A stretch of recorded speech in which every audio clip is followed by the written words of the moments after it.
did not calculate that correctly. So I just turned 33. Yeah, in December. I'm going to keep saying just until I just turned 34. So I just turned 33. And I feel really weird about this year. I don't know, like, I feel like I might die this year. Oh, it's alright. I'm not going to do it on purpose. I just feel like it might happen. And if I'm being really honest, I'm a little offended I didn't die the year I turned 27. How exclusive is that club? Janis Joplin got in. Amy Winehouse, no problem. Kurt Cobain, right this way, sir, not me. I really hate being on the outside of exclusivity, you know? Like, I hate going, oh, but I love going, ow. It's my favorite. You know, everyone my age has HPV. Not me. Couldn't get it. I was waitlisted. I feel like if I die this year, it's like still a prestigious age to die though, you know? Jesus died at 33. Yeah. I don't want to say that I'm Christ-like. That is what I mean. I just don't want to say it. Jesus was a person of color, and I don't want to be racially insensitive. I'll be religiously insensitive all goddamn day.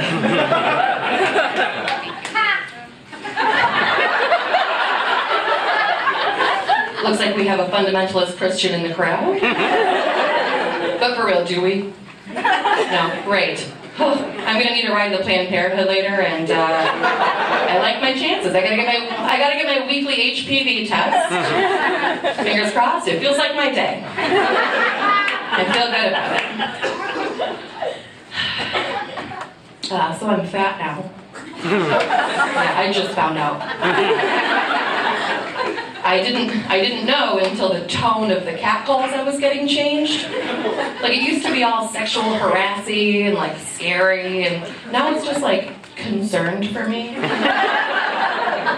there was a guy following me across division the other night, and he shouted, "Yo girl, you look like you walk a lot." Why would you say that to me? And he said, "'Cause you thick as hell." I'm like, yeah, I think we can agree that means I do not walk a lot. And I think you know that. So by now he's ahead of me, and he turns back and he goes, "You got huge calves!" And then he ran as if he thought I was going to chase him. Which we had just established I could not. And I wasn't even mad. I was like, okay, now I know. He saw something, he said something. It was a citizen's harass. Yes, wordplay. I love it. I'm okay with being fat. People say I carry my weight well, which is a really weird compliment because I'm not in charge of that. And they're kind of wrong because I carry my weight in my upper arms, my under chin, and my labia majora.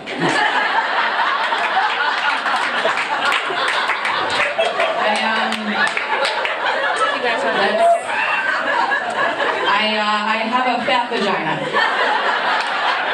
And if you don't believe me, there are 3 generations of my female family members here tonight, so you can ask them if it is hereditary. Just ask them. They will not like it. I like my body though. My body's funny. I use it in my act. My body looks like an uncircumcised penis. It does. Think about it for a second. There are parts of it I have to move out of the way to clean it properly. It has to be fully erect and like pulled back for Americans to fuck it. You have to trick them. I love doing that joke because I like to watch horror creep over the faces of strangers as they're like, is she exaggerating? Am I? Who knows? I know. So unrelated, I'm single. you. Thank you. I'm not really worried about dying fat and alone, though, unless I do die this year. Then I will be very fat and alone. If I make it through, I think I have time. I'm 33, that's relatively young. Like, if this piercing hole from a Monroe I got 13 years ago can stay open with nothing in it, so can my heart.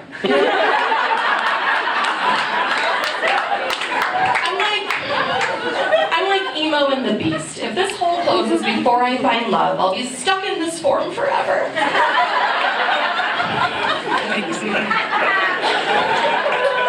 You laugh, but it worries me a little bit because who am I supposed to date?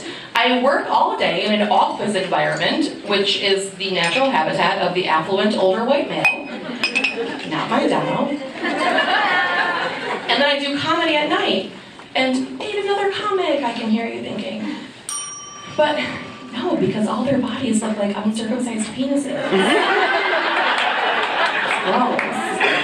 And I tried Tinder, but I can't do Tinder because I don't like sexting. I was really bad at it until I started leaving my office door open, and then I started overhearing these snippets of like older, affluent, white male conversations. And I would write them down, and then I used them as replies to sex. So a guy will text me, he'll be like, ooh, hey baby, what do you want me to do to you? That's sexting, right? And then I'll reply with, you look like you're rooting for the Gamecocks. I want the Big Ten. He's into it, I said Cox. So then he'll say, yeah, what do you want me to show you? What are you going to show me? And I'll say, this is my slacks knife. My jeans knife is way more intense. And at this point, it doesn't matter what I say, because he's gripping dick, and he's going to finish with or without me. It's without me. So he says, yeah, baby, did you come? So then I hit him with my favorite of the things I absolutely overheard in my office, which is, I'm going to be dilated for like 3 days. And then boom, we're married. And honestly, that's not the weirdest thing that's ever happened in my office. One time a coworker explained duck hunting to me. And duck hunting is really strange because the ducks learn very quickly how to avoid getting killed. So they take a 2-week break in the middle of the season. And the ducks forget everything they learned during that 2-week break. And when the hunters come back, they can kill the ducks really easily again. And if that isn't me in Tinder,